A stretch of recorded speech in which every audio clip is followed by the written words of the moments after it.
Hello and welcome to the Pretty Good Gaming Podcast episode 11. This will be going out to the public on May the 17th, but it will be released a full week early to patrons on May the 10th. My name is Mike Williams. I'm joined by Liam McKelvey. Hello. Mr. Jake Kulkowski. Hiya. And Gareth Evans. Hello. We're going to be talking about a bunch of stuff today, as always, but the main topic is going to be Far Cry and the potential of Far Cry 5 and where it's going to be set. It's going to be a Western, maybe, apparently, probably. I don't know, we've got some theories about that. We've also been playing a load of games this week. Who wants to go first? What have you been playing this week? Liam, what have you been playing? I'll kick things off then. Mario Kart 8 came out on the Switch, and it's fantastic. You know? Sold more than New Game Prey. Yeah, In which the is UK at least.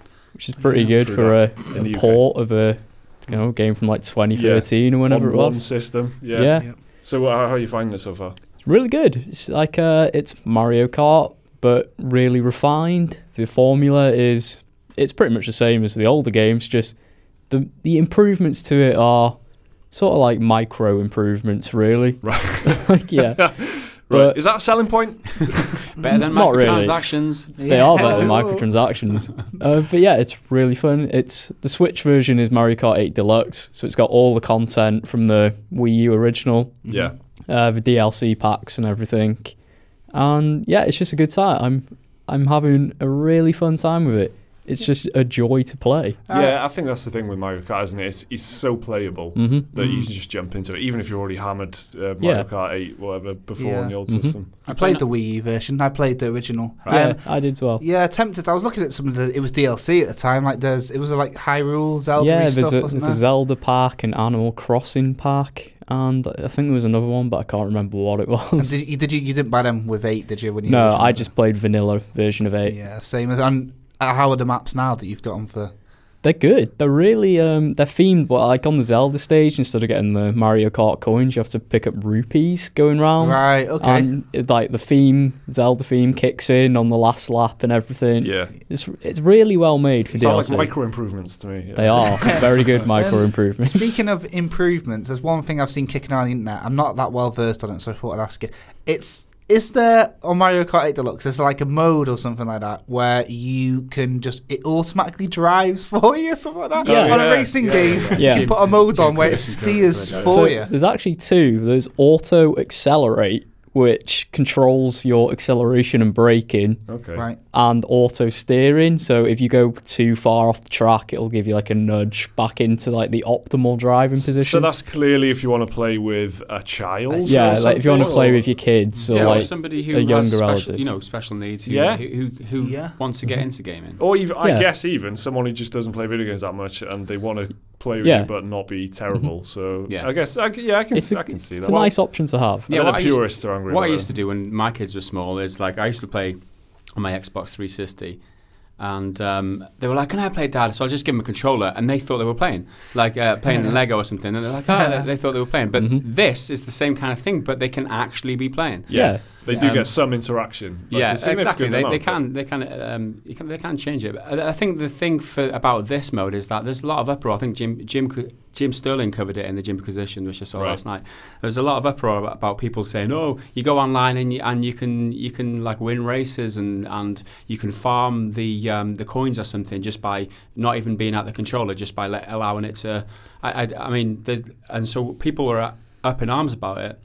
But as Jim pointed out in the video, like it's for kids. Like, Yeah. why would you get up in arms about other people playing games the way that they want to play them? Yeah. Whereas, and he showed as well that he played an online competitive race and you finished last. Like Yeah. there's no way that you could ever win a race Yeah. online. It's definitely not good enough to just let it carry the game for you. Yeah. Like it's not going to put you into first place, and it's not good enough to let you lap other races. Right. It's Okay. literally just like a guide in hand. That's all it is. The other thing that he mentioned was that it was on by default.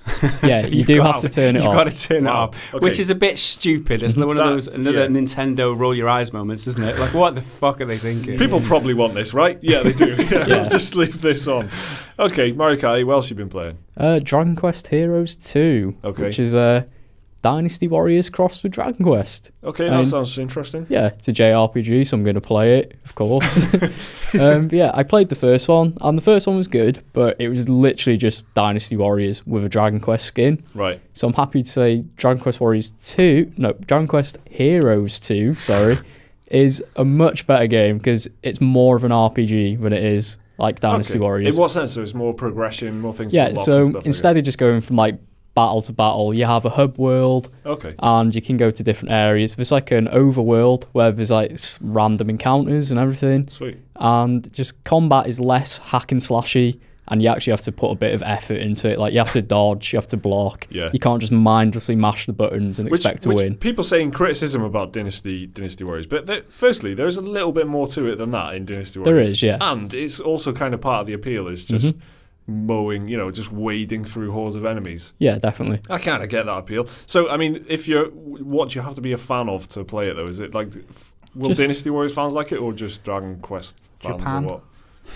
Oh, well, you have to be Japan to like it? Yeah, you do, actually, because Dragon Quest is the #1 series in Japan, of all time. Right. Whenever a Dragon Quest game comes out in Japan, the entire country pretty much stops for like a week while they all play it. I'm sure that's a bit inaccurate, but well, yeah. I want to live in a world where everyone stops for a week when the game comes out. It's probably what you mean is on the scale of people taking days off to play FIFA or whatever. Yeah, it's Dragon Quest in Japan. Yeah, okay.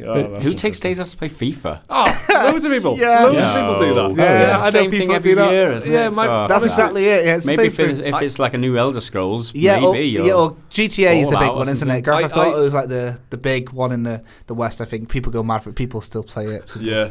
I think with Dragon Quest, what's mad is it's the subs or dubs thing, isn't there? If you watch anime, you can change from subs to dubs. I like that feature. You can have. Okay. I have to. Can you explain what that means to me? Oh right, yeah. Okay, so yeah. I've never heard it referred to like that. Subs or dubs. It's like it's a bit of a one-side thing where you can either have subtitles or you can listen to it dubbed over by English voice actors. Right. So a lot of purists of any foreign language film or whatever will say subs is best. Listen to it in its own language and read. But if you don't want to read subtitles and you want to watch the film, you'll have it dubbed over by English voice actors. So it's subs or dubs. In my mind, it was like subscribe or I'll inflict dubstep on you, something like that. That was. It sounds like a Radio 1 game show to me. Subs or dubs. Hosted by Greg James. Now we're going to play subs or dubs. Yeah, it's definitely not main channel Radio 1 for stuff. But so you can flip between two. I always love it when a game has that option to seamlessly toggle between stuff, like with the Halo recent game where you could, with the touch of a button, go from the old version of the game to the new version. I think it was Halo 2 on the in the Master Chief Collection. Yeah, that's it. Yeah, I love the fact that you can switch between. So even though this is just like you can either listen to probably bad voice acting, or the true voice acting with subtitles. I think that's pretty neat for fans of Japan who live in the West. We don't want to call them by what we normally call the weebs, but we don't throw that kind of word. We don't. We're all right. So you're enjoying that anyway, Liam? Really, it's a massive improvement over the first game, and I looking forward to playing more of it. Right, nice one. Okay, nice one. So, Jake, what have you been playing? If you asked me what I've been watching, it would have been better because Persona 5's been taking up all the time in my house. But I haven't been playing it actually. Right. Sean's took over the telly. Been playing Persona 5. First time she's played the game since Final Fantasy 8 for this long. So I've been watching a lot of Persona 5. But really, I've only played Alienation this week, which is one of the free PS Plus games. Yeah. If you're in Europe, I believe, because one of our patrons who was on the Discord, Rick, he was going to play it with me, and then it turns out he has Abzu. So not everybody has it, and that's worth knowing because I think that's the first time they've done that in ages, possibly years. I can't remember the last time it was they had a different game in the US because I remember loads of people saying Abzu, and I was like, haha, you got it wrong. It's Alienation. Loads of websites or whatever. But then that's how I react to like Nelson. So for some reason they get Abzu in the US. That's unusual. Abzu is a great game, but Alienation I hadn't played, and And if we did have Absolute, it would have been annoying for me because I'd bought it. Okay. So they must have known. And it's shit. That's another reason to be disappointed. Yeah, it depends, doesn't it? Depends. I'm actually on the opposite end. I bought Alienation when that came out, so I was annoyed that I already had it. There we go. See, so people like Liam are losing out to people like Jake this time round. Right. So quick Absolute review. Yeah, don't buy it. And then Jake says yes. It's a good buy. Don't buy it. Don't listen to Jake. Don't buy it. If you're a fan of fun, don't buy it. Come on. If you're a fan of gameplay, don't buy it. Well, God, we can take the whole walking simulator discussion. It's like a fish tank simulator. It's a swimming simulator. Yeah, there's dinosaurs, underwater dinosaurs. The swimming sections of every game are the worst sections of every game, though. So how do you make Inside was a good swimming section. I would say inside swimming section was better than the Last of Us swimming section. I'm thinking Metal Gear Solid 2. I would say. Anyone ever played? Oh, Metal Gear God. Yeah, water levels suck. Water levels, for the most part, suck. Why are we talking about this whole game?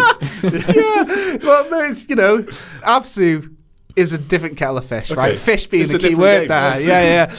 So Alienation, that's what I've actually been playing. So what is it? It's I guess they call it a twin stick shooter. Some people call them a loot 'em up. It's kind of like a Diablo sort of.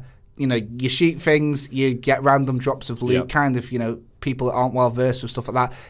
Kind of akin to Borderlands, you'll get random guns with random stats. Alienation is a pretty good game for the most part. I mean, it's what surprised me about the game is the amount of features that they've got that are kind of heavy on, online stuff. Like what happens is when I start the game, I got put into a league with 10 people that started the game the same time as me. 10 random players from all around the world. Okay. And you can see this by the flags next to their names. So, it's got the UK flag so people know where I'm from. And I was in the league with people from Spain and all around the world.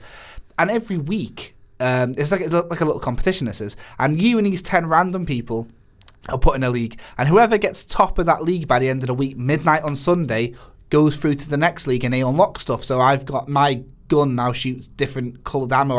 My bullets and lasers are all red and shit. And you get different unlocks. So every week you could unlock a new suit, or you can unlock stuff just by playing the game, which I thought was a cool little concept. It's a great novel way to get people engaged in the game. To like that competitive urge in people to come out. I think that's awesome. Exactly, and especially because I'd been put into this game. I was playing it a lot on Sunday, which is when the clock chimes midnight and then you go through to the next round, and I just smashed it and I came top and I unlocked it. Yeah, but me and Tom, who again is a patron, who I just looked in Discord and said, does anyone want to play? So me and Tom ended up playing 2-player. Now that's the beauty of it, really. The fact that I could play with somebody that I could talk to. I had a nice co-op experience. Now I did play it for about 3 or 4 hours by myself first. So I can tell you that the difference in the game is quite vast. 2-player adds a lot more to it. So the main premise of this game is it's level based, all right? So you have different worlds. One of them is like a sort of snowy factory, one's like a jungle, one's an airport and things. And you've got different levels inside these different worlds, right? And when you're playing 2-player, these random events can happen inside the map, and they happen quite frequently. Like you'll have random bosses appearing on a level. You'll have random hordes of zombies. You're saying random? Is it like if you ran through the level again, just different events would occur the second time around? Or none, or they wouldn't occur. Yeah, it's seemingly random. Right. I did the same level about 4 times. So how does it? Is it like, whoa, you got a random event coming, or is it just it just happens quite dynamically? You'll explore an area of the map and you'll see like a red skull, which we all know Red Skull's mini-map talk for a boss, yeah? So you go over there and then it's like, you can see the health bar come up on the screen, so you know that there's a boss nearby. There is an event when there's a horde of these like blue zombies, blue mutants actually they are, and it says horde incoming, and it just gives you like 20 seconds to get yourself ready. So it does give you a bit of a... Only for that one, but not all of them. Right. And yeah, it's really good. There's different classes, kind of like how Destiny's got the 3 classes. You've got like the tank, you've got like the saboteur, which is like DPS sort of thing. Yeah. And you've got biochemist, bioexpert. That's it. Yeah. Each class has got its own special ability which recharges. So when I was playing with Tom, he was like a tank, and he pressed the middle button on his controller, and it made shields appear around us for a short time, and then. Mine was like it shot loads of predator missiles, like at all the enemies nearby. Yeah. So there's a lot of opportunity to to mix and match, I suppose. That sounds like it's designed for co-op to click together in some way, so that you need each other to they complement each other, the abilities kind of thing. I'm assuming you could hide behind him while you were shielded up. Or exactly, yeah. Put ourselves into a corner, and you see.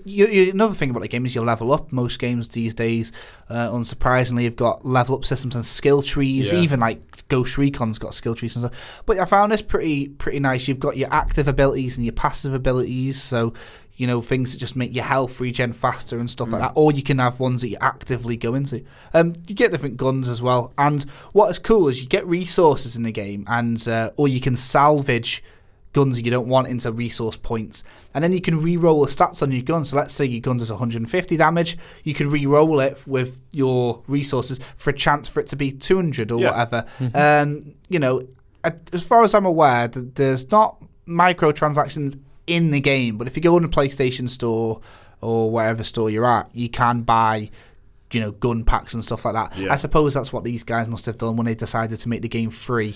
Try and get heavy on the, you know, you can see that kind of pattern with a lot of these PS Plus games. The only ones I've seen though, in terms of when I was trying to change something and there was a little, you know, padlock icon implying I needed to unlock it, was my suit color or my gun color. Cosmetics. Then. Yeah, exactly. But as I was saying with the leagues and stuff, you can unlock it through gameplay. You don't have to buy it. Well, that's good. Yeah, I had a nice time with it. I liked it. I like how it's set up into like I'm saying, level-based stuff. So you can have a mission. It depends how long you want the missions to last. When I was doing a mission on my own, I completed it in about 4 minutes. When me and Tom did it, we went through the whole map, clearing everything out, and we were about 27 minutes on the same level. Wow. So, you know, you can get... and you get, you know, a lot of experience by doing that. And like I'm saying, you level up and you can spend these points. But so far, I've been to 3 of the worlds. And how Diablo was, you can do a level again on normal mode, hard mode, professional mode. And even when you click on the difficulty modes, it shows you what you get out of them. Like a plus 20% increase of getting a certain gun. Right. Plus 30% increase in enemies. The enemies will be level 13 or whatever. So I like that. I like how very, very nicely laid out it was. It was easy to grasp, and the fact that the maps are quite small, and it's not a game like Ghost Recon Wildlands where if you play with people online, it's like GTA 5. You're immediately annoyed. There'll be one side of the map in a helicopter, and you're trying to do a story mission on the other side of the map, and they're just dicking around. Yeah, this you're game listening is to their music through your fucking headset. Yeah, exactly. Or them shouting at their kids and that. You know, it's not like that. This is a lot more of a refined experience, and you could and this is it. And I know this isn't the best way of looking at a co-op game, but it's something you need to factor in. A lot of people want to play a co-op game without having to actually talk to the other player and play with strangers without having to communicate, and there's an art to that as a game developer, I think, making an experience with a stranger where it's not too intrusive. And Journey did it quite well, where you don't even know who you're playing with. You didn't even know that they were that they were another player. I thought that when I played Journey the first time, I thought that it was AI. And then that's part of the magic. And then at the end, during the credits, it said, "Oh, and you met this player, this player, this player," and that was amazing. This is a very good way of integrating, you know, lone players together in a very. It's not so. It doesn't have. You don't have to like break social barriers and like really communicate. It's not even about that. Sometimes it's part of the reason I like Destiny so much is I could just sit on my sofa quietly and I can play some co-op with a lot of other people because the objectives, other than the raids in Destiny, the objectives are infinitely achievable just by. You know, you don't have to do it. You don't have to communicate. Everyone knows what to do, so it's totally fine. Another game that did multiplayer unintrusively was No Man's Sky. Fun enough. Very I can't remember seeing another player. So that's amazing. It's beautiful. Part of the beauty. Brilliant. So Alienation. I can't really say much more about it other than I think it can be up to 4 players co-op, but I only played 2. Okay, no, that's pretty. That's good. That's pretty thorough review. And that's it. Again, free on PlayStation Plus if you. It is. It is indeed. So, Gals, what have you been playing? Well, let me start by saying I've been playing Prey. I've played for about 4 hours.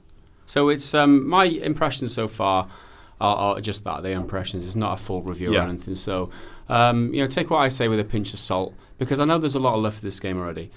So bear that in mind, because I'm going to be pretty critical. The thing is with the game is that you play it for a certain amount of time and you get a feeling whether you're enjoying it or not. Yeah. And then if you're not enjoying it, or if you are, you're looking for justifications for that. So that's why I feel that I've more negative than positive things to say, because I've not been enjoying it and I've been looking for reasons why. Anyway, with that said, so Prey, everyone knows about Prey by now. We covered it quite a bit. Arcane Studios, makers of Dishonored.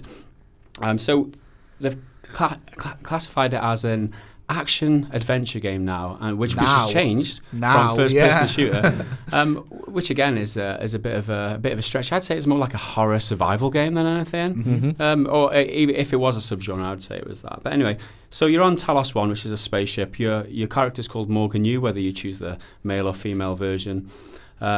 So your objective is to discover what's happened on this spaceship, because all the aliens are there. Yeah. And everyone else is dead, other than your brother. Which I usually find awesome. It sounds pretty awesome, but it's got that age-old, you've lost your memory, you don't know what's happened, and that gaming type trope. Trope. Yeah, that thing. But anyway, you get into it, and I found that the gameplay itself. I mean, the bad guys are shit, basically. The mimics. So once you get used to a mimic, and that's a cup, or is it? Once you get used to that kind of there's another bin next to another bin. I wonder what that is. Sorry to butt in here, but it's something I've played the demo. Did you ever feel like annoyed that you walked past a chair and you picked something up, turned around, went to walk past the chair again, and then it transformed into an alien, and then your reaction isn't, oh my god, it's, oh for fuck's sake. That was a lot of my reaction during the game, I would say, not just the mimics, but yeah, I'll get into the mimics and the jump scares. This is a specific memory. I'll talk about it now. One of the things that annoyed me the most was the music and the way that it changes dynamically. Whenever there's an alien around you or jumps out on you, whether you're looking at it or not, the music will change and be really really tense. It's very shrill, isn't it? It just comes at you like a car cross or something really quickly. And it happens sometimes when I'm not even looking at the mimic. So I get notified that there's an alien in my presence, by the music. Like, oh shit, I have to turn around and kill this guy behind me now. Do I then? It's like what It's like a notification, isn't it? Yeah. And that's speaking to the horror aspect of the game. If they want it to be tense, that's fine, but don't try and fool me into thinking it is horrific and horrible and tense by using music to try and support that. Show me a game that is actually horrific. Show me gameplay that is tense. Don't try and manufacture that type of feeling from just the music alone. Cheap. And the sound itself. In general terms, the sound is all over the place. Like you can have moments of quite relative calm, and then it's like totally deafening like music, and it's like I had to turn the music down in the end, and I had a lot better time when the music was down because I wasn't getting scared cheaply. I feel like they're gonna patch that kind of thing because it's not good. That was an oversight. It's for sure. not good. They definitely still watch that. So, but the gameplay in general, aside from the enemies, which are poor, they're really bad. I mean, they teleport. All of them teleport. So for a kind of what was originally touted as a first-person shooter game, there's hardly any first-person aspects in there because you've got to shoot these guys who are teleporting all over the place, and also you haven't got iron sights as well, which is a huge oversight. First-person action adventure. Yeah. Mm-hmm. I don't know. Like the right mouse button activates your abilities, your magic ability. So it's like slows down time or something. So the amount of times I've misclicked that and used up my that's exactly like Dishonored, the control setup of that. It was very annoying that. So I'm using up resources that I'm not trying to, and I can't rebind the button either. So that was another annoying aspect. What else did I find annoying? So the main story, very slow to start with. It took a while to get going. We saw a lot in the hour-long preview. Maybe that kind of just detracted from my experience because I knew what the twist was. Yeah, it's exactly. like, oh, you're in this hotel room or whatever, and then oh no, you're not. You're somewhere else. You're on this ship. That would have been awesome because that was the. That was the moment where everything changes. You're supposed to go, oh, I'm on a space station, but you don't. You're like, right, so I'm at the space station bit now. Like it's supposed to be a big revelation, but they've been so open about it. They spoiled it, didn't they? Yeah. They did spoil that. So for players of the game who didn't know so much about it before going in. Maybe they enjoyed that aspect of it a little bit more. Yeah. So you're running around with this. Okay, let's talk about the survival aspects of the game. It's so much like a survival game because you're so limited in your resources. You haven't got a lot of ammunition. So you're always scraping around. You're looking in cupboards and drawers and things to get the stuff that you need to craft into ammunition. I'll talk about the crafting a little bit later. But that in itself, not having enough ammunition for these arsehole bad guys, which are bullet sponges, by the way. I didn't mention that. So you use up so much of your resources just to kill these guys. You're better off just trying to avoid them because you don't get any experience or anything any reward for killing them. So you're better off just avoiding them completely. And the other aspect of it is you've got this stamina bar too, so you can't run away if you're if you swing your wrench too many times. You got to manage that. It's another thing to manage too. It's like, where's the gameplay here? Like that was the problem for me, is that the gameplay was not enjoyable enough to keep me interested. The action sequences and when you're killing the enemies, it was just plain boring sometimes. I guess. Yeah. I mean, I'm being harsher than the average critic, I guess. Well, it's had pretty mixed reviews. It's had some reviews that are really positive, and then no one's like crapped all over or anything. But there's been some reviews that are like, that are like 50%, 60%, that kind of thing. And I've played the demo, and I'm going to give it another shot on the PC because I feel like it's definitely going to be better on PC for multiple reasons. The demo on PlayStation 4, the combat was so disappointing. It was so slow and unresponsive, and I really didn't feel like I had much control over what was going on. I don't know.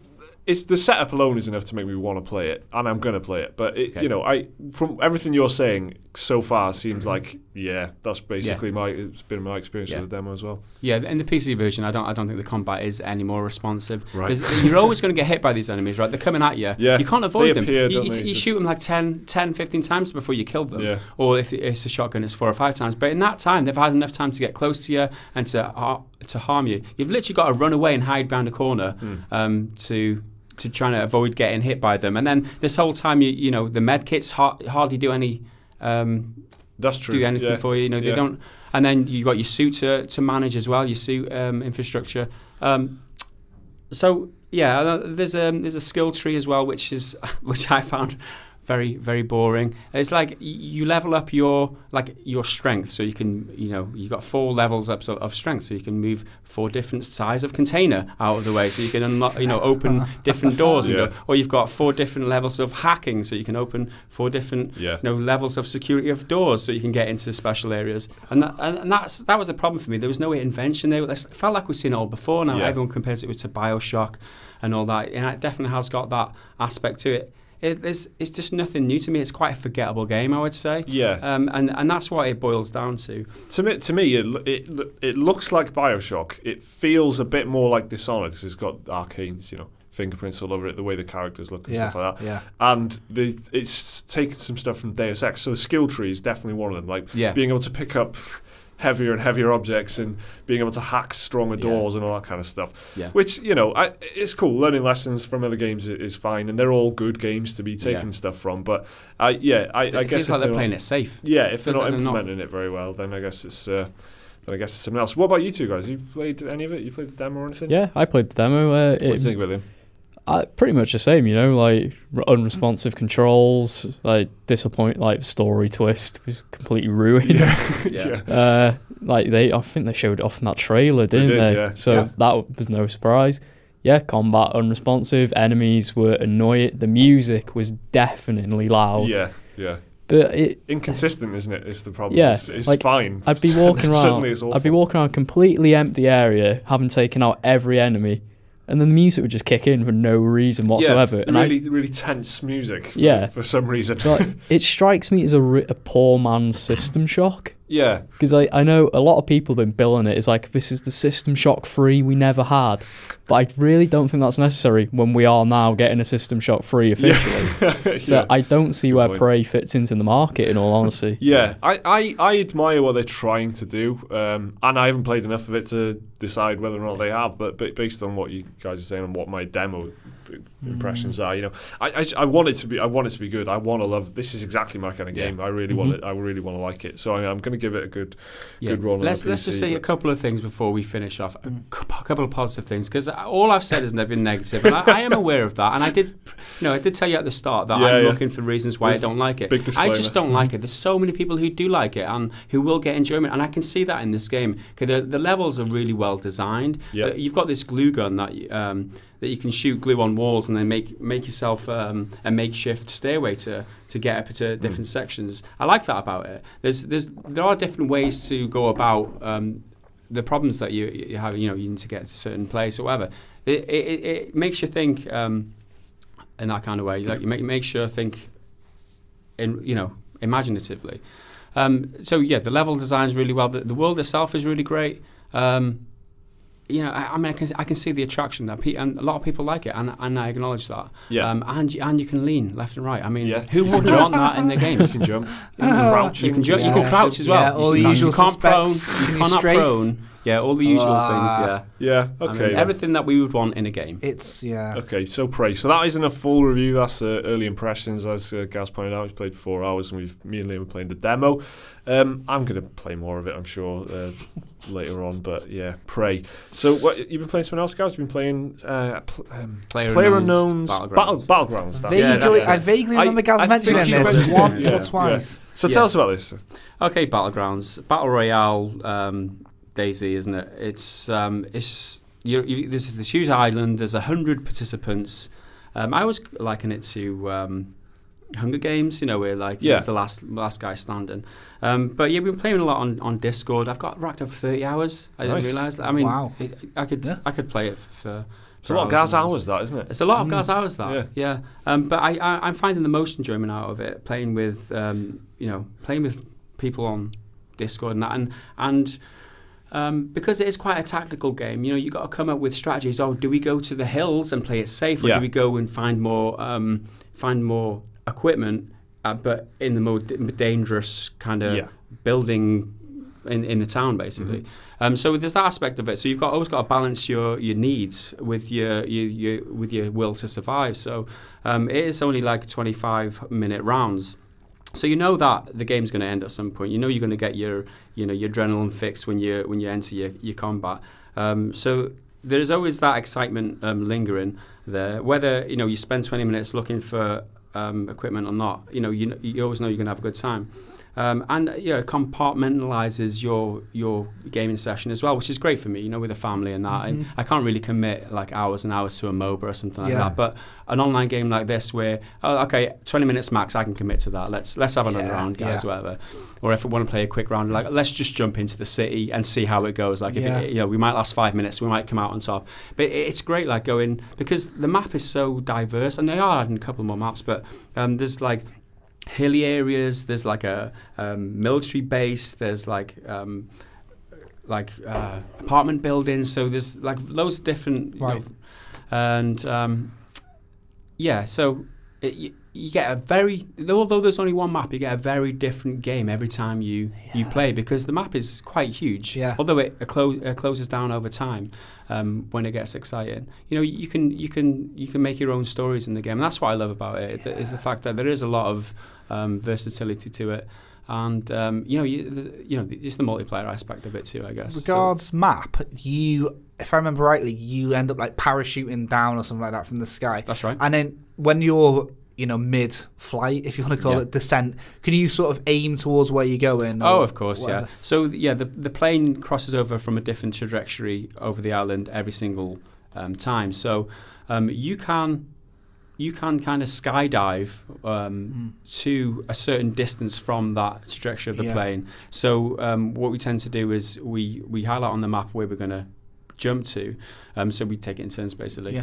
And then we jump out, and you can probably traverse an area of the quarter of the map, if that makes sense. So if the plane is going straight the way through it, you can you can reach one whole quarter of the map, but the rest of the map is going to be uninhabited when you land. That's the beauty of it. So you can go away from where the people are, but you run the risk of having the map close in on you, and that means you're going to have to travel further whenever the map sells. Or you can take the inhabited place where there's a load of people, a lot more danger, but you're safer when the map closes. So there's always that balance there, and it's great. It's like holding your ground, or you venture away and then you know you're going to have to come back there. Exactly. By this point they might have a strong foothold. I think that's a very cool system, because randomly spawning in games is something often overlooked. Multiplayer games, you'll spawn A or B, but the fact that even where you start, you've got a bit of a decision, really. I think that's quite nice. That's one of the things that gives me like a bit of a decision making like that in multiplayer is what I always find interesting. And was one of the reasons why I prefer Battlefield to Call of Duty, is because there's multiple things that need doing, and even the spawning system there. Am I spawning on my squad? Am I spawning back at the base? One of the objectives.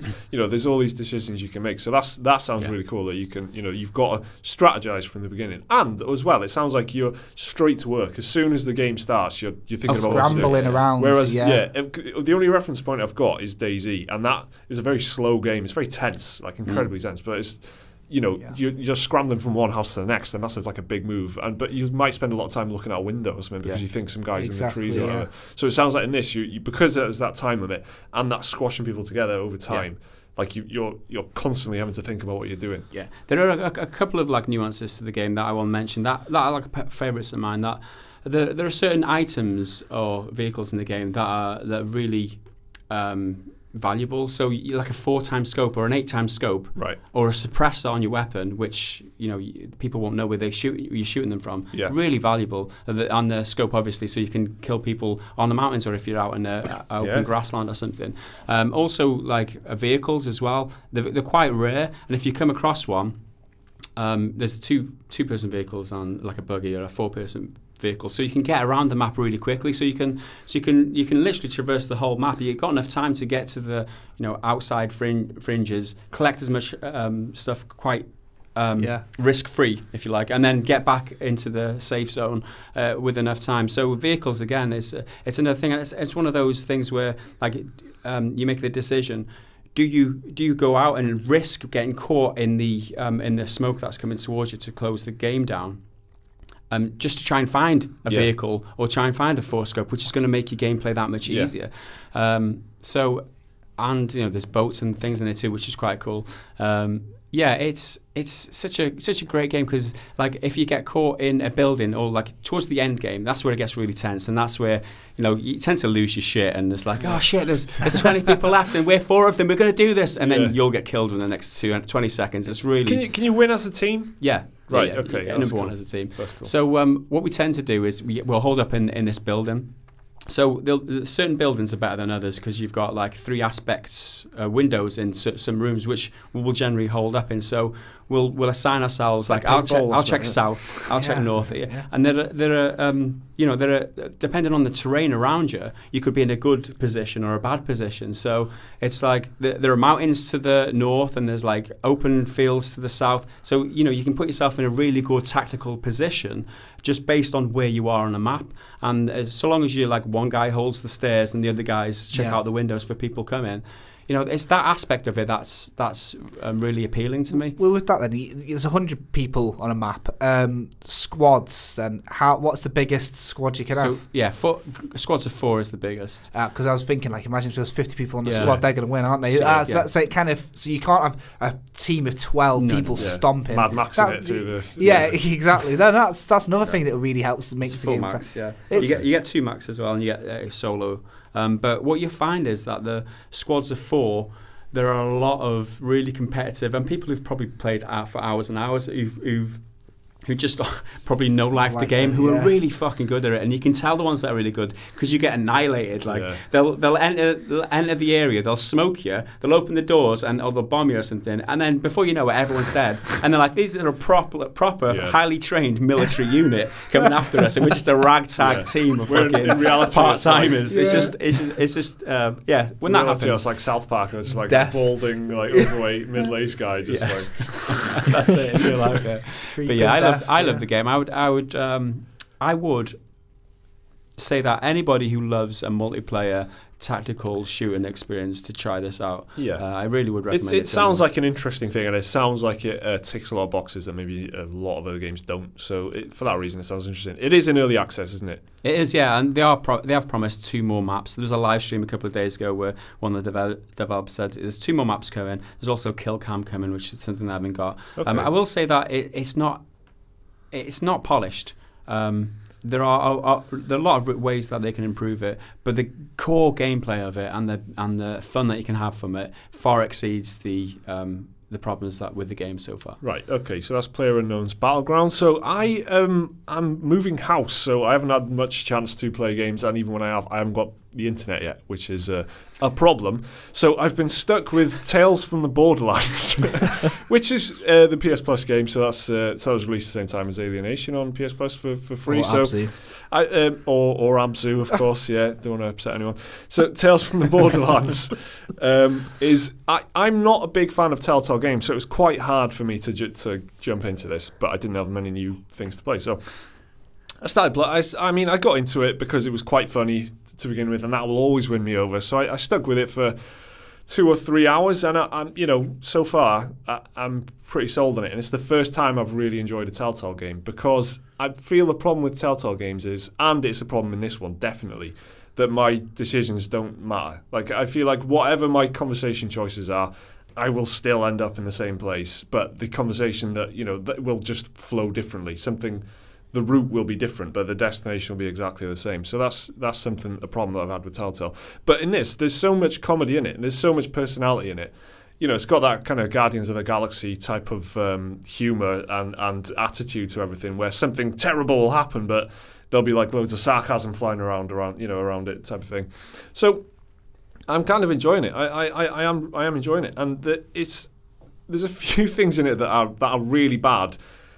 For a game that's all about storytelling, the lip syncing is absolutely atrocious. Like, it just that's all you've got to do is just lip sync, and it's just like sometimes their mouths don't even move when they're talking and stuff, and it's awful. It's really bad. The animation, it's really stiff and it's really clunky, and you kind of have to look past so many. Right. So you have to look past so many things to enjoy this thing. But the writing is interesting enough, and the world. Borderlands. I'm kind of a fan of Borderlands. I wouldn't say I'm a huge fan or anything, but I did enjoy Borderlands 1 and 2, and the world is weird enough that they have enough fun with it, and there's all like these deals going on and fake keys and all this kind of stuff, and there's all this interesting stuff going on that you can kind of look past the general shitness of the presentation. It isn't a new game though, is it? No, it's a few years old. In its defence, but it's not. It's I feel like most games that had dialogue and stuff in them when that game came out, which probably was like 2014, I think it is, yeah. So at that time, I feel like a lot of games had the lip syncing much better than what this, and this is all it does is lip syncing. Yeah, you look at The Witcher 3 though. That isn't perfect, is it? Have you played Tales from the Borderlands? Yeah, but that was a year. Like, that was a year before. Imagine saying but when you say but, you don't open your mouth. It's like rather than being like that, it's just. I don't know. Telltale built I'm assuming this is a huge assumption, but I think it's an educated guess. Telltale, since The Walking Dead, I haven't noticed an improvement on their game engine, because as far as they're concerned, it's like down like the dialogue path trees, and it's a narrative-driven game, isn't it? So they're not really asked about it. I mean, the animation's quite like comic booky, isn't it? Cell shaded. It's the same with Wolf Among Us, same with The Walking Dead, and even the new Walking Dead that's come out, and it's still being released now. Yeah. It's the same issues. It's the same lip sync thing. So what I'm saying is, like, they don't care.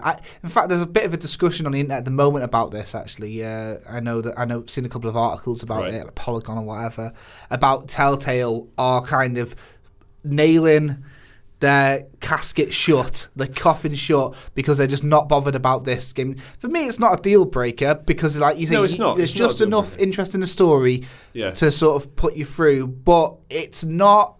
It's still noticeable, really noticeable, right? It's jarring. And I played Guardians of the Galaxy, like the free trial or whatever that they released for Guardians of the Galaxy. Oh yeah, there's that, isn't it? And that looks so much better because they've dropped the cell shaded thing. They got rid of these thick black lines and everything. It just looks like, just animation. It just looks like any kind of Disney thing, I guess. But obviously not as good. But it's, it looks so much better. The lip syncing is, I didn't notice it being as bad as it is in Tales from the Borderlands. So hopefully they Guardians of the Galaxy will start them on a better path of present, because they do this storytelling thing well. They just need to present it better. I think. What is the story of Tales from the Borderlands? It's quite complicated, but you play from the position of two characters, and you start in. If you know the Borderlands universe, there's Hyperion Corporation, so they're like in space above the planet, and you're on that kind of space station thing, I guess, for a little while. And then you fly down onto the planet, and then you do a deal in like this horrible dusty town that goes wrong. Then you play as another character who you kind of encounter as well, and then. The stories intertwined, but it's funny because the guy who you start as will tell the story of how the deal went down, and you decide how it went down. Both of the options or whatever are awesome options, right? And he does this cool thing, like, and then the woman, the other character you play, was there at the deal. She says how it actually went down, and you can decide how embarrassingly it was. So you can see the same thing from two different ways, and it's funny the way that they do it. That's cool. So it just makes you chuckle a lot, and so it's about the Borderlands kind of universe, and it's a pretty straightforward thing about, like, it feels like a Western, I guess, a little bit like someone wants a deal, the deal goes sour, and then they still want this thing, they want this money, there's a briefcase full of $10 million that an accountant just like whipped up like that, and the guy's like, how the hell did you do that? And he's like, I'm an accountant. There's a lot of jokes in it, and I'm kind of enjoying it. The other game I've been playing is Pillars of Eternity, which I've got a couple of hours on, which is a million times better than Tales from the Borderlands. Completely unrelated, obviously, but yeah, Pillars of Eternity is incredibly deep, and I really, it's quite intimidating actually. Having played Divinity Original Sin is the most recent comparable game that I played. Divinity is really quite approachable, and then it kind of goes, it's actually really hard. This feels the other way around. This feels like it's going, whack, here's a load of information, here's a load of stats you need to check on, here's all the attacks. But then you play it, and it's like, this is really quite comfortable to play, and it doesn't push you, it doesn't push the boundaries or anything early on. Anyway, I really like the atmosphere of it. The storytelling is awesome. I really like the D&D style, you're in a cave, there's a goblin right in front of you. What are you gonna do? And then one of the options is saying, hello, how are you, type of thing. So, all right, mate. And then the goblin just kind of backs off and he leaves you alone, so that you don't have to kill everything that you walk through, come across.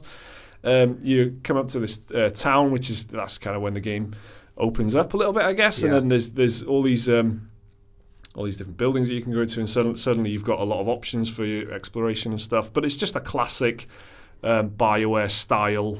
High fantasy D&D style, exactly. Baldur's Gate 2, like to the fucking bone. Perfection. It's Tell us what you really think. Jake likes it as well, but it's I'm a huge fan of it so far. I'm saying 2 hours. I think it was probably more like 3 hours. Not that it matters, but it's I'm really gripped by it. It's probably took me about an hour and a half to really feel like, wow, this is good. Which is quite quick for a game that's like 50 hours long or something. It's grabbed me pretty quickly, and I can't wait to get home and get through my house moving chores so I can play some more of it. But so that's what I've been playing. Tales from Borderlands and Pillars of Eternity. 2 good games. Pillars, though, so far so amazing. Just a quick question on Pillars. When was that released? 2015. Right. Pillars of Eternity 2 Kickstarter started recently, smashed its goals. Yeah, it did amazingly well, didn't it? Worth knowing, isn't it? Obsidian made. Yeah, of course. A great publisher. Yeah, if you are developer. Yeah, it's a quick thing. If you like Divinity Original Sin, a lot of people play this because it hit consoles and things like that. Yeah. Like Mike quite rightly put it then, Divinity starts off quite accessible, and then it hits a really weird difficulty curve early to mid game, and a lot of people get thrown off by that, and then it's a sort of uphill struggle. Divinity gets harder as the game goes on. Most games have this traditional thing where it hits you with a curve straight away, and then as you get more powerful, the game you end up steamrolling it, right? Pillars is a bit more traditionally that way. So Divinity threw a lot of people off because it was uncomfortable. Yeah. When you should just be getting into this game and you should be, these are my abilities, you become comfortable within yourself. The game fucks you with these different challenges, right? Yeah. Pillars is... so what I'm saying is a lot of people that were put off by that in Divinity. You won't find that in Pillars of Eternity. It's very much traditional. You become stronger. The game kind of gets more comfortable. But so does you enjoying it more and more, aren't you? Yeah. But yeah, so Obsidian made it, I think, 2015. Yeah. It's only on PC at the moment, isn't it, Pillars? It's a very nice thank you message at the beginning as well to all, this wouldn't have been possible without Kickstarter. Thank you to all our 77,000 It's been Kickstarted for years in the making. I remember my brother showing it me 2011, 12. It's been being worked on for a long, long time. And it's a bit of a sleeper hit, Pillars, because not many people were talking about it, but now more and more people are picking up and playing it just because the Pillars 2, the Kickstarter did so well. A lot of people have heard of Pillars of Eternity 2, it's on their radar. It's kind of like the Witcher 3 syndrome, isn't it? It's like Witcher 1 and 2 kind of, no one really cared as much as the Witcher 3 hits. Pillars is that, and you've done it justice there, Mike. For me, it hit a price point where I was like, you know what, 10 quid, Jake says it's good, I'll take a punt on it. It needs to reach a certain... If I'm not sure about a game, and I wasn't sure about Pillars of Eternity, because of the way it looked and everything, I think I feel like it was trying really hard to look like a game from the late 90s or whatever. It does, but it looks beautiful. It's incredible because it's so high resolution and the lighting and everything is great in it. So it really, really does work. So let's talk about the main topic now then. So Far Cry 5. We've all played Far Cry, right? We've all played Far Cry games. We're due another Far Cry game, I think, and the internet seems to think so. And there's one big kind of rumour that's going around at the moment that it's going to be a spaghetti western set in the late 19th century. And one thing we should note first, Ubisoft posted an image on Facebook and Instagram which seemed to show the island from Far Cry 3, and they had a message underneath that said, the island that we never left, and everyone was like, oh, we're going back to the island from Far Cry 3. And then the PR guy said, nah, that was just like a thing, like, remember Far Cry 3, that's a throwback Thursday picture. Like, so that was like a complete red herring. So, so it could be a Western Far Cry based on some reports of people stitching some facts together. So there's this producer filming some footage in America, so out in Montana, I believe, or something. That's where he was interviewed. He said, we're filming this cowboy scene for a sequel to a really big video game franchise or whatever. Then someone figured out that it's the guy who filmed the live-action trailer for Far Cry Primal or something like that. So he's already worked on Far Cry. He's filming a Western thing, and then some respected games journalist from Kotaku, Jason Schreier, who probably loves being called the respected games journalist. He said it definitely is not Red Dead Redemption 2. So that's the big Western that we all know about already. So that really, all that stitched together, it looks like it's going to be Far Cry Cowboys. Far Cow. Well, there's one more bit of information that makes the deal even sweeter. It's quite a funny one, actually. Sweeten the deal. 2015, Ubisoft, after Far Cry 4, they made the poll, vote, what do you want to see in the next Far Cry game? And some of the options were ridiculous. One of them was like, Antarctica. I've got them here. Oh, yeah, please. Alaska, sci-fi, Vietnam, Peru, vampires. Vampires. So Far Cry Spaghetti Western was one of them. Also Zombie Outbreak, Jurassic Park. So I reckon the cowboy one is an easy winner there. When you look at the poll results, Spaghetti Western was the most requested. So they've listened to their fans. They kind of focused, tested it with these, the Far Cry fans on the Ubisoft website, and it seems that's what people want. So of course, that on top of all this information, Far Cry Cowboy confirmed. Puts it all together. So we can say with almost certainty that it's going to be. It looks like it. It looks so likely that I wouldn't be surprised if they actually announce something by the time this goes out, because it's that kind of thing where it's basically a leak at this point, because this producer said, "Oh, yeah, we're filming this cowboy game," so they might jump on this and just, which happens a lot. There's a leak and then there's an official. I wouldn't be reveal. surprised if they initiated the leak just to get people talking about it beforehand, get the anticipation. It's part of the PR. Because for some reason it's more exciting to talk about leaks than it is to talk about an announcement, isn't it? So like the loads of these leaks have got to be manufactured. That's true. So I think the cowboy thing would be a perfect fit. So I'm going to go into my theory here pretty quickly because I want to get it out of the way while I remember what it is. I think it makes perfect sense to have a Western Far Cry game because of the Native American thing, right?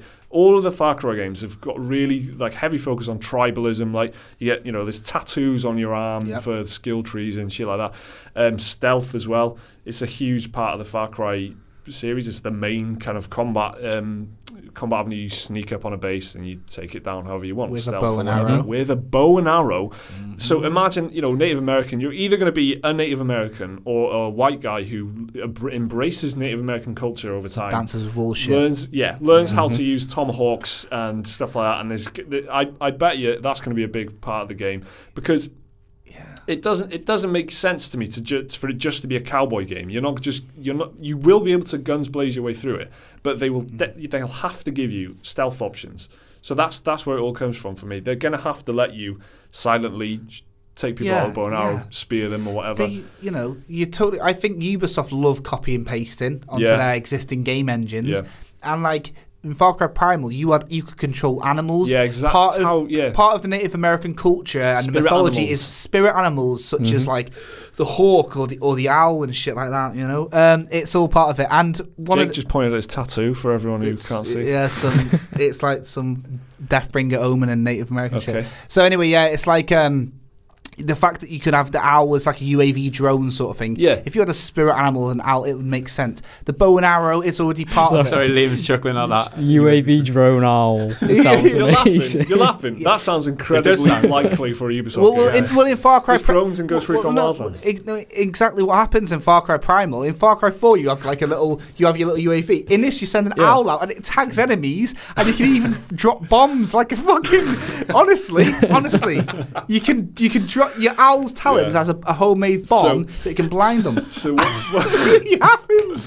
what we're saying is it's all kind of makes sense, doesn't it? It's such a perfect It'll be easy for Ubisoft to copy and paste that setting on this existing game engine and then make it work, make it completely relevant and make it it'll be a very fitting for a Far Cry game, and they could still tell an interesting story with the Native Americans and stuff. I think it sounds pretty cool. If we're all just this is all theory at this point, but that kind of thing would be interesting to me. Yeah, there's a lot of anticipation for Red Dead Redemption 2 at the moment, and that's due out in December. Yeah, November, December. So Far Cry arriving a couple of months before, which is October. Am I right?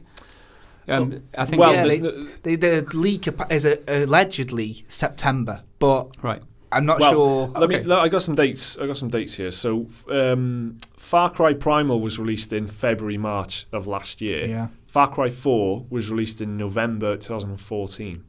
Yeah, in November time for a canon Far Cry. It looks like if they're going like 18-month gaps between the games, then September, November, October. With that in mind, it would make a lot of sense to try and tap into that anticipation for the huge Western game that everybody's waiting for. It would make sense from a strategical point of view to do that. It's a weird phenomenon in video games that they must be colluding in some way, or they must have tip-offs like Rockstar making a Western game. Let's make a Western game. That must happen because I remember it with like Vietnam games. There was no Vietnam games. Yep. And then suddenly there were 3 of them. There was like Shell Shock Vietnam, Conflict Vietnam, or whatever. This is like early 2000s or whatever.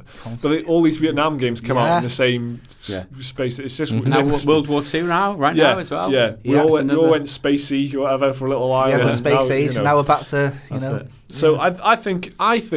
Based on all these stitching together that the games journalists have been doing, sounds pretty plausible. And then based on the theory of it, Native Americanism being a good fit for it, I think it all sounds like so obvious. Why wouldn't they do it? Do you know what I mean? Yeah, and if they haven't done it at this point, this is what should have happened. Do you know what I mean? Yeah. You make a lot of good points there, Mike, and it does seem like it would make sense to do it the way that you've outlined, and it sounds like it would be fun too. So exactly. Let's hope they do that. I think you're right about the Red Dead thing as well. It's such a because imagine you're sitting there really excited for Red Dead Redemption. There's a new open world Western game right there for you to buy right now. You don't have to wait 2 weeks for Red Dead Redemption. And are you going to want a Western game right after Red Dead Redemption? You're not, are you? That's right. Yeah. Do you know what I mean? It's like this you've got the warm-up game at that point. Yeah, exactly. support.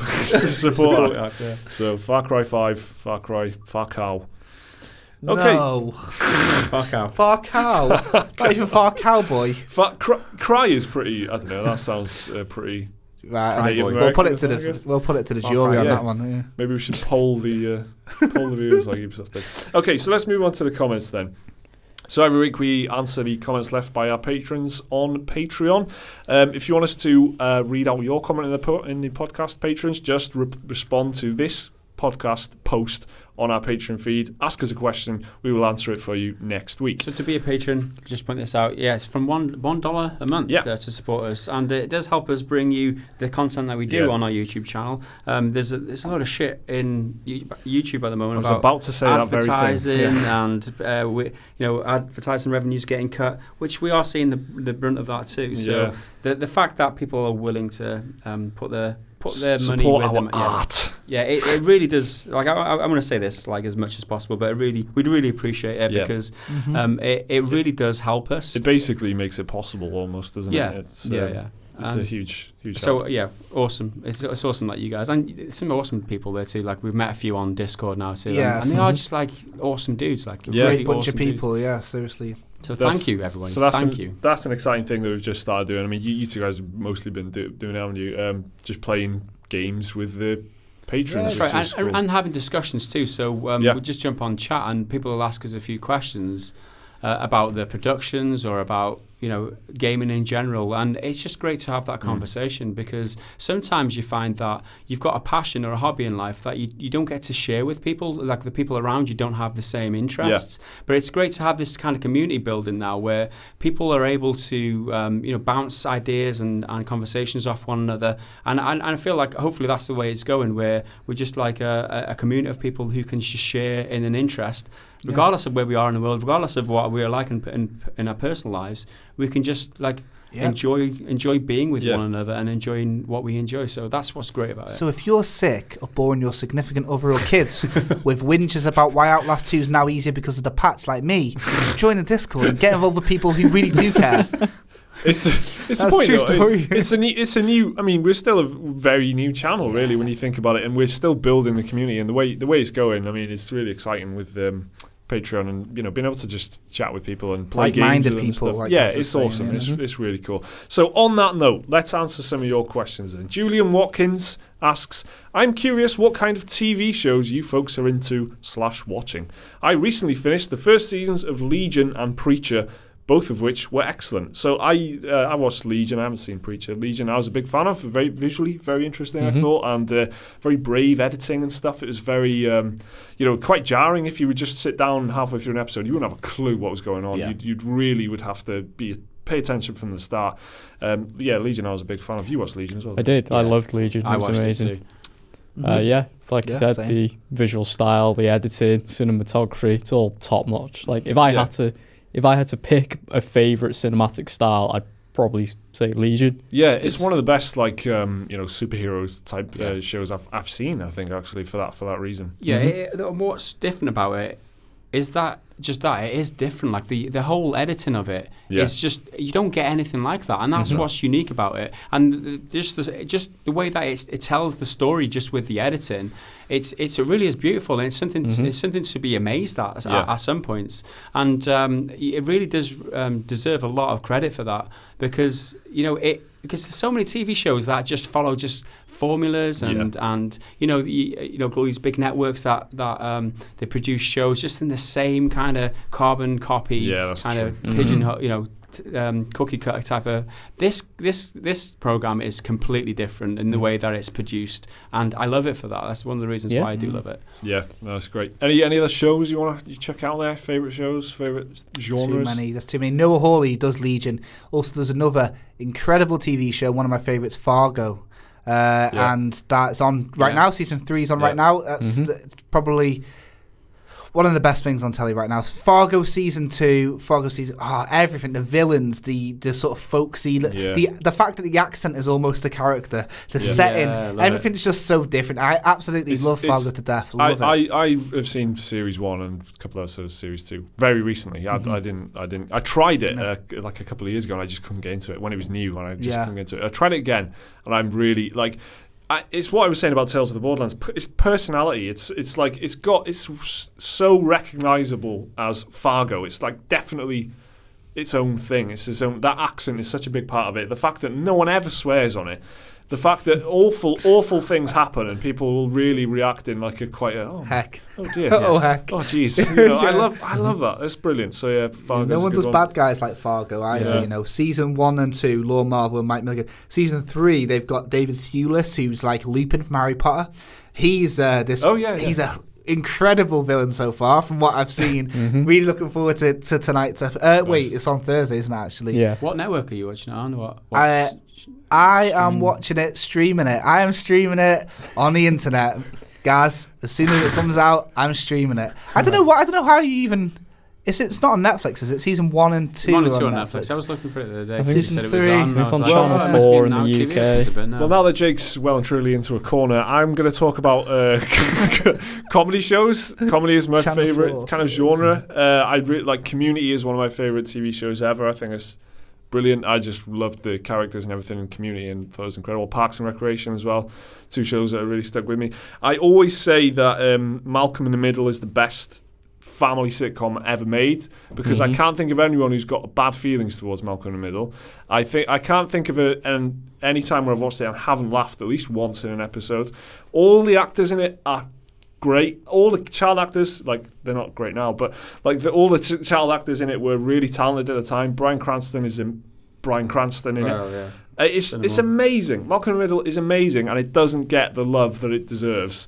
Also, Silicon Valley is very good. Yeah. Rick and Morty I'm a big fan of. Comedies, isn't it? Gaz, you're a big fan of sci-fi? Yeah, I like. Let's talk TV shows. I like the gritty shows like Game of Thrones, where it's life or death, or Peaky Blinders. I've watched season 2 of recently. Peaky Blinders is really love that. The very fact good. that everything is just so. You know, it feels so heavy. Like there's this attention. it's a to weight. It's another show with personality as well. Tom Yeah. Hardy in season 2. Oh, It's he's amazing. amazing. He's just like it's kind of just that little bit too deranged. Yeah, But it's tense whenever he's yeah, on it's screen. like Probably, you never probably know where not he's gonna acting go. that hard, to be honest. He's just a little bit up, and that's what I love about it. I love shows where each scene can mean something, and it doesn't matter whether it's halfway through the episode or right at the beginning of the episode. Don't save all the bombshells to the end of the episode. Yeah. Like each scene Walking can Dead. develop the plot on its own merit. It's not just like, these filler scenes until the very end where we'll drop something on you, It's and then you eventful. can watch next week. I think some of that stuff is like they're short seasons. They're like 6 episodes, 8 episodes or something. Yeah. Walking Dead had like 23 episodes in one of the series, if I remember rightly. And that's part of the reason why I think they save, exactly like you said, all the bombshells are at the end of every Filler. episode. Loads of filler. Yeah, I hate shows of filler, which is why I love shows like Game of Thrones, because there's so much things to cram into each. I mean, that's probably a victim of not having enough episodes in a season. Game of Thrones, but yeah, Game of Thrones is another huge one.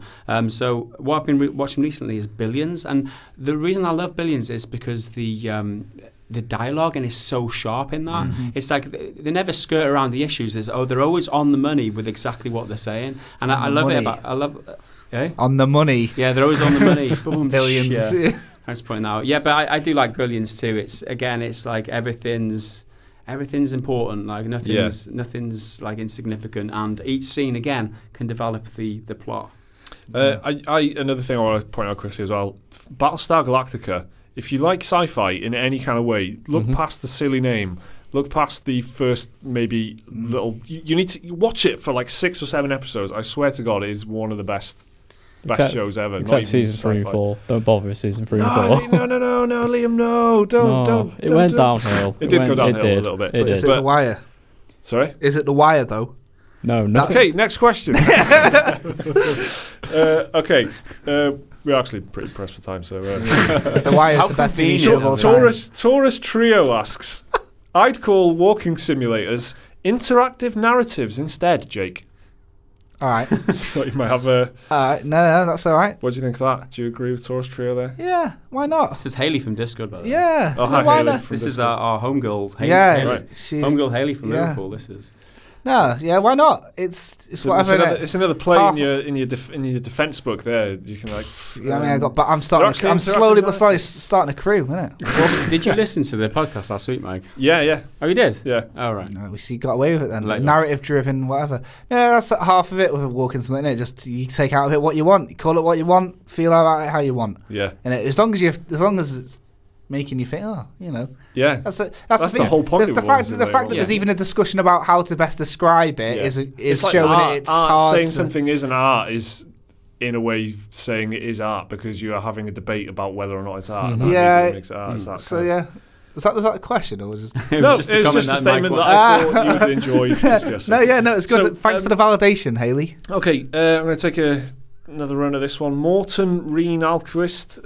Sorry, mate. Every time I say your name, I feel like I'm butchering it. But do any of you guys have any favourite settings from films, TV series, books, games, etc.? What makes it your favourite setting? So I guess like sci-fi or any particular universe that you're a big fan of, maybe? Baltimore, Maryland, and The Wire, the best TV show of all time.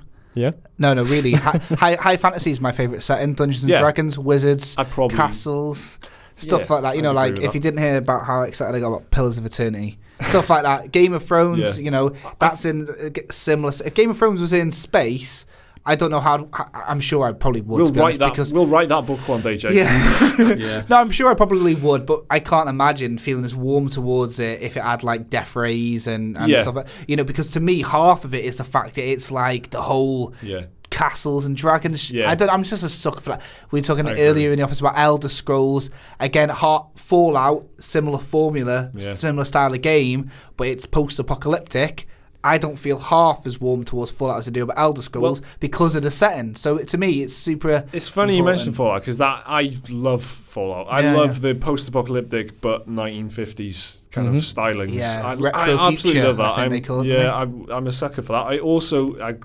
High fantasy, I think if I was to live out the rest of my life in one single like universe, it would be Middle Earth. Yeah, do you know what I mean? Exactly. That is, or maybe Star Wars. That's quite different, aren't they? Middle Earth. Yeah, and other than that, I'm a big fan of like bottle episode sci-fi kind of stuff. So Alien, they're all trapped on a spaceship. The Thing, they're all trapped on a Arctic snow station or whatever. I love that kind of trapped in a spacey sci-fi setting with an alien trying to kill them. For some reason, I really like that. Liam, what would you reckon? Cyberpunk for me. I just like as a genre, I love the aesthetic of it. I love the the synthwave music. Yeah. Like the neon drenched, like dark dystopian type city. It's just it strikes a particular chord with me. So you're pretty excited about Blade Runner, I imagine. Yeah, that trailer, man, was incredible. Oh, yeah. But yeah, stuff like Blade Runner, Deus Ex, Ghost in the Shell, stuff like that. Just Fifth Element? Nah, not so much Fifth Element for me. I didn't like that one. But just like worlds with like cybernetic humans and like they call it the net instead of the internet, and you can like dive into it. Do you know what was a good cyberpunk game that doesn't get talked about that much? Shadowrun. Yeah. What was it, Returns or whatever? That was pretty cool, and that was I think nailed the cyberpunk thing. Gaz. Okay, my favourite genre, I would say sci-fi in a very broad sense. I think I like shows that show me a glimpse of the future, like Black Mirror and things like that. Sci-fi shows that can that have a lot of imagination in them, or like Discovery, or space sci-fi, that kind of thing. What was that Netflix series, The Expanse? The Expanse. That was great. That's a good estimation of what I imagine you like from sci-fi. Like there's still Earth and whatever, but it's. They've branched out kind of that kind of sci-fi. That was a good show, The Expanse.